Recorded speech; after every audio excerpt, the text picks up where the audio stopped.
My father died on a Monday morning, 6:42 a.m. I know the exact time because I had just pulled into the hospital parking lot to start my shift, and my phone rang before I even turned off the engine. It was my mother. She didn't say hello. She just said, "He's gone." And then she started crying in a way I had never heard her cry before, a sound that didn't belong to the woman I knew.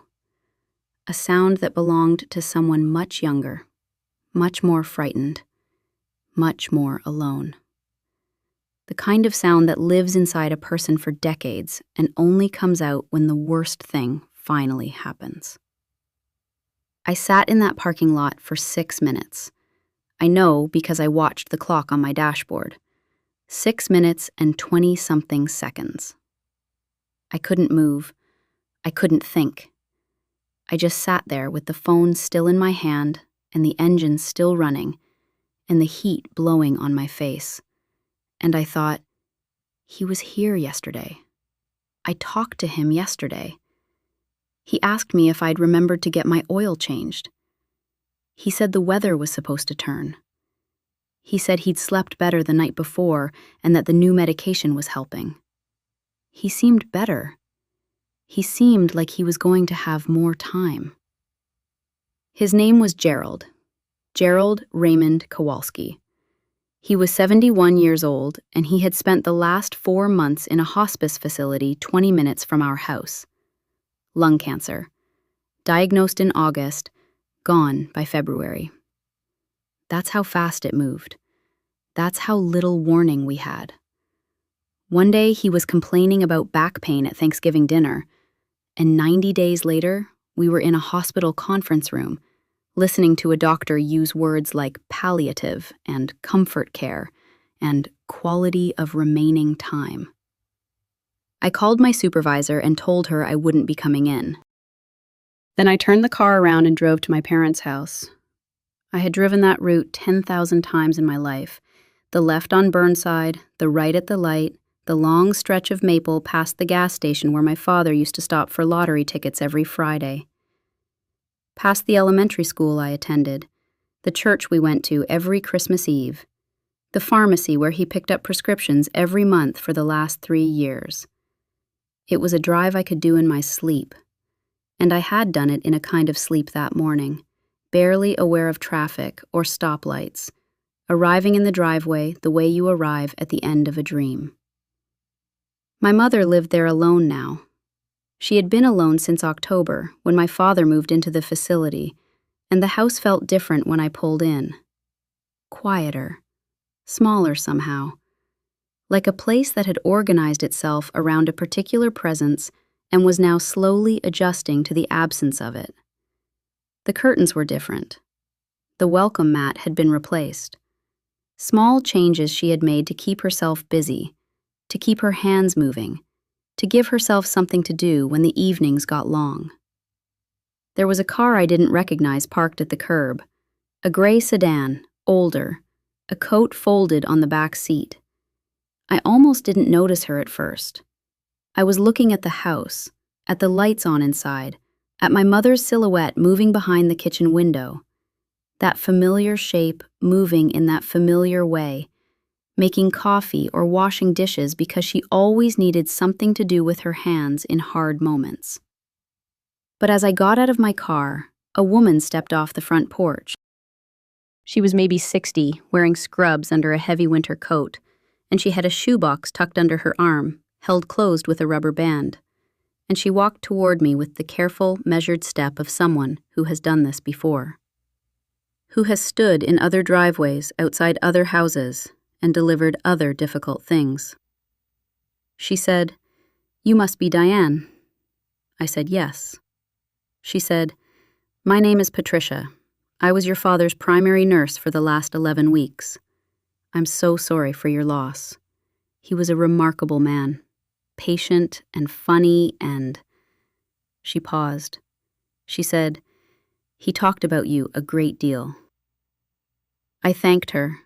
I told her I appreciated everything she had done for him. I meant it completely. The nurses at that facility had been extraordinary. They had treated him like a person, not a condition.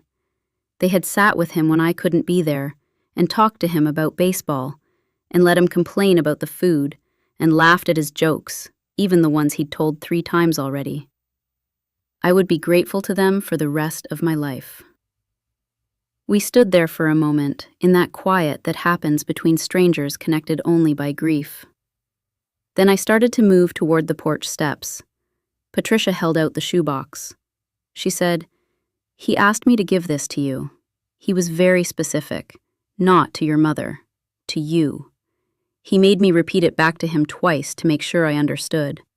He wanted me to do it today, not after the service. Today. This morning, if possible." I looked at the box. It was a department store shoebox, the kind that comes with dress shoes, the logo faded to almost nothing, the cardboard soft with age, the corners worn. My name was written on the top in blue ink. Just my name, Diane. In my father's handwriting, that careful, deliberate block printing he used for everything. Birthday cards, grocery lists, the return address on letters, the labels on the boxes in the basement where he kept tax documents going back 30 years. I had seen that handwriting my entire life. Seeing it on this box, in this driveway, on this morning, made something in my chest collapse inward. Patricia said, "He told me you'd know when to open it." He said, "She'll know." I took the box. My arms were moving before my brain caught up with them. I said, "Thank you." She nodded and walked to her car and pulled away, and I stood there in the driveway holding it, and my mother appeared at the door. She said, "Who was that?" I said, "One of his nurses. She came to offer condolences." My mother nodded. She looked tired in a way that went past the night she'd had. She looked tired in the way of someone who had been bracing for something for 4 months and had finally stopped bracing and didn't quite know yet what it felt like to let go. I don't know why I didn't tell her about the box. I just didn't. Something told me not to. Something that might have been instinct or might have been his voice in the back of my head. Very clear. Not your mother. You. I held the box against my side as I walked up the porch steps, and I set it carefully on the passenger seat of my car, and I went inside to be with my mother. We spent the next 4 hours on the phone. To his brother in Michigan, who went very quiet and then said he'd been afraid of this call for months. To his oldest friend from the Navy, who cried openly and told me a story about my father at 19 that I'd never heard before. A funny story. A story about a broken-down truck and a wrong turn in Georgia. And I wrote it down on the back of an envelope because I didn't want to forget it. To the funeral home, where a calm professional man walked us through options in a voice that was somehow both gentle and brisk. To the church, to the insurance company, to the Social Security office where a recorded message told us our call was important and put us on hold for 22 minutes. My mother moved through those calls with the focused efficiency that I had always recognized as her coping mechanism. Keep moving. Keep doing. Keep the list in your hand and check things off. Don't stop long enough to feel what's underneath, because if you stop, it might swallow you. She was extraordinary at it. She had always been. She was the one who held things together, who found the practical path through any storm, who made sure the dishes got done and the phone calls got made and the people who needed to know were told. I made coffee. I washed the cups when we were done. I sat across from her at the kitchen table where I had eaten 10,000 meals as a child, and I held her hand between calls and let her talk when she needed to. She talked about the day they met. She talked about their first apartment, a 2-room place on the 3rd floor of a building downtown that was cold in winter and unbearable in summer, and that she remembered as the happiest place she had ever lived. She talked about the car he drove when they were dating, a green Ford with a heater that only worked on the passenger side, So in winter, she would stay warm, and he would drive with his coat on and pretend not to mind. She laughed twice, and she cried 4 times, and then she fell asleep in the armchair in the living room with the television on and a half-drunk cup of tea going cold on the side table. And then I went outside. I sat in my car in the driveway. The neighborhood was quiet. It was February and cold, and the sky was a flat white, the kind of sky that can't decide whether to snow. I put the shoebox on my lap. I sat there for a long time just looking at my name in his handwriting. Then I took off the rubber band and lifted the lid. The box was full of envelopes, stacked neatly, packed tightly, all facing the same direction, all sealed. Every envelope had my name on the front in his handwriting, and every envelope had a date written in the upper right corner. I picked up the first one, March 14th, 1993, my 6th birthday. My hand stopped moving. I picked up the next one, March 14th, 1994, my 7th birthday. And the next, and the next. One for every single year.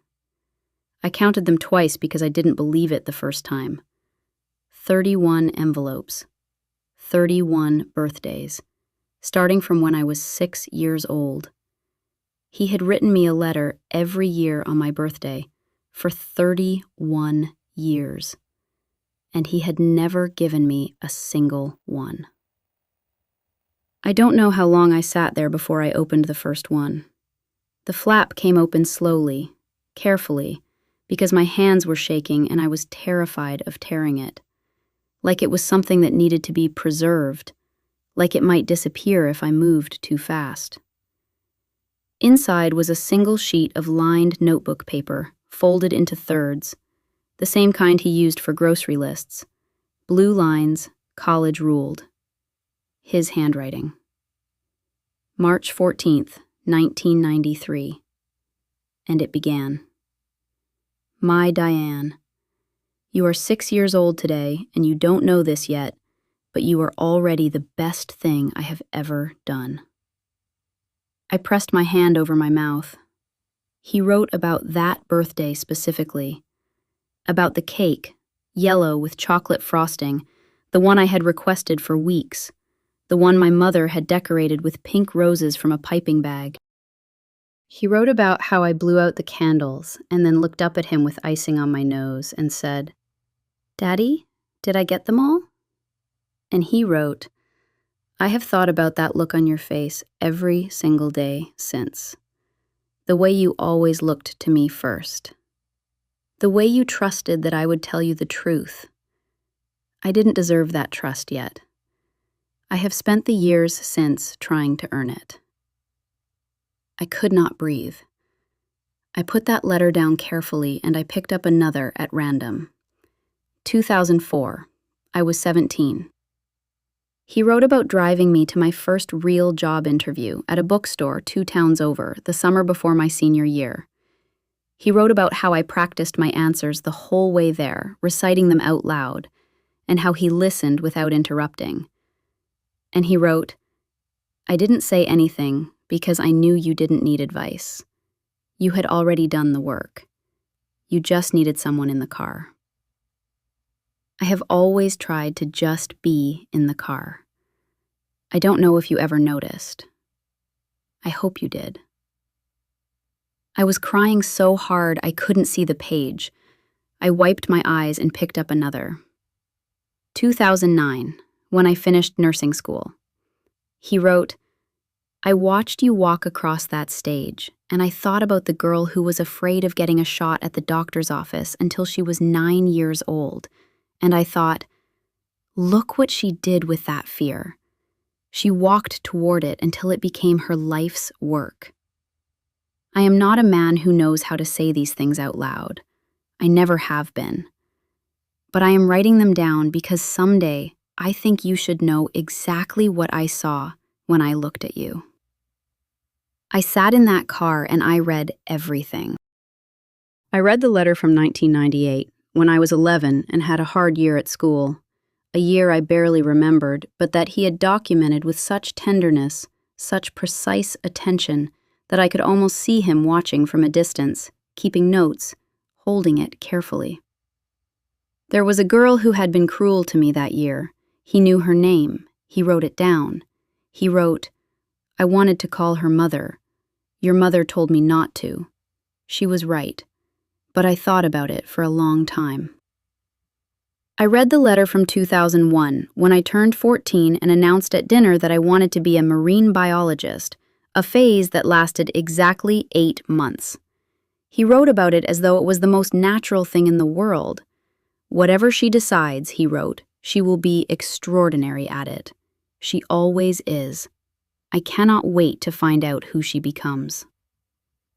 2013, the year my marriage fell apart, the worst year of my life.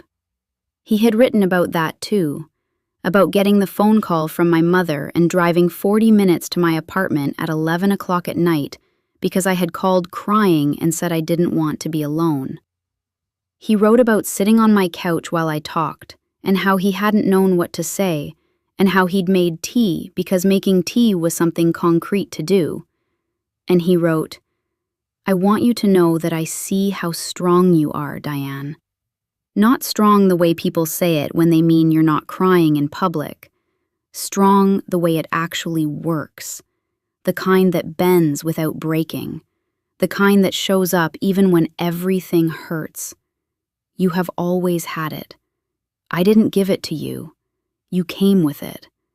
I have just been watching it all these years." 2018, my 41st birthday. He wrote, "You are 41 years old today, and you still call me every Sunday. And I want you to know that Sunday is my favorite day of the week because of that. I don't tell you that. I am telling it to the paper." I sat in that driveway and I read until my eyes burned, and the light began to change, and I realized I had been there for an hour. My mother knocked on the window twice. The first time, I held up one finger.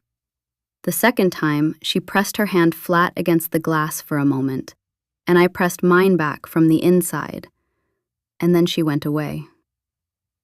And then I found the last one. The date on the envelope was January 22nd of this year, 7 weeks ago, 6 weeks before my birthday. He had been in the facility since October. By January, he could barely sit up on his own. His hands had lost most of their strength. But the handwriting was still his, shakier than the others, slower. The letters wandered from their lines, but still careful.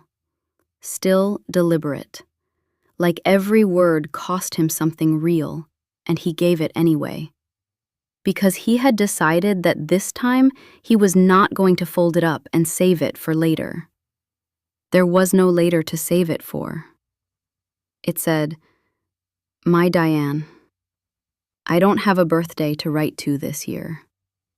I am writing this one early because I don't think I will be here in March. And I have some things left to say that I should have said out loud a long time ago. I have kept these letters because I am a foolish and stubborn man who convinced himself that showing up was enough, that being there, at the table, at the games, at the graduations, on the couch at 11 at night when everything was falling apart, said the things I couldn't figure out how to put into words. Maybe showing up was something.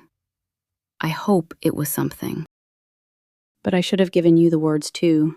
You deserved both. I was too proud and too afraid, and I kept putting it off until I ran out of time to put it off. You were the first thing in my life that ever made me want to be better. Not better in the abstract, better for one specific person. You looked at me from the very beginning like I was already that person. Like I had already figured out how to be someone worth looking up to. And I spent 40 years trying to catch up to the version of me you believed in. I am not afraid. I want you to know that. I have had a good life. I have been loved well and I have loved well. And I got to watch you become someone I would have admired even if you weren't mine. That is more than most people get. I know that. What I am afraid of is leaving without you knowing what you meant. Not in the greeting card sense, in the actual sense, in the sense that changes things. Knowing you changed everything, Diane. Every single day. You made me want to be worth the way you looked at me. Patricia will give you this box. She knows what it is. She has been very kind to me, and I trust her to do this right, and to do it before anyone else gets to you that morning. I need you to have this before the day takes over. I love you. I have loved you every single day since the day you were born. I wrote it down 31 times so you would have the proof, since I was too stubborn and too scared to say it enough when I still had the chance. Your father. I was in that driveway for an hour. I sat there and held those letters in my lap, and I read pieces of them again. Not in order, just whatever my hands found. The year he watched me at a school concert from the back of the auditorium because he arrived late and didn't want to disrupt anyone. He wrote, I could see your face from all the way back there. I could tell you were nervous. I willed you not to be. I don't know if it helped, but I tried. The year he wrote about my laugh, he wrote, You have your grandmother's laugh. She has been gone for 22 years. And when you laugh a certain way in a certain light, I see her completely, and it is the best kind of haunting. The year he wrote, I don't know if I have done this right. I don't know if any of it was right, but I showed up. Every single day, I showed up. I hope that counts for something. I hope that was enough. I think maybe it was, most of the time. When I finally went back inside, my mother was awake. She looked at my face, the red eyes, the wrung-out expression of someone who has been sitting with something enormous.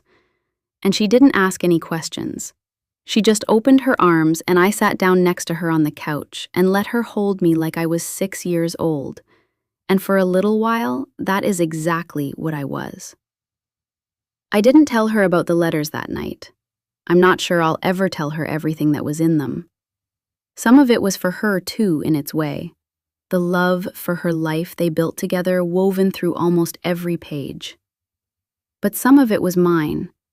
He chose what to give to each of us. He said, not your mother, specifically you. The last letter is framed now. It hangs beside my dresser, so it's the first thing I see in the morning. Some days I read the whole thing. Some days I just look at the handwriting for a moment before I start the day. I showed up, he wrote. Every single day, I showed up. So did I, Dad. All those Sundays, all those drives. All those cups of tea in silence where I sat on your couch and you sat in your chair and neither of us said the things we meant. And it was somehow still exactly enough. 31 times he wrote it down. So I would have the proof. I have the proof.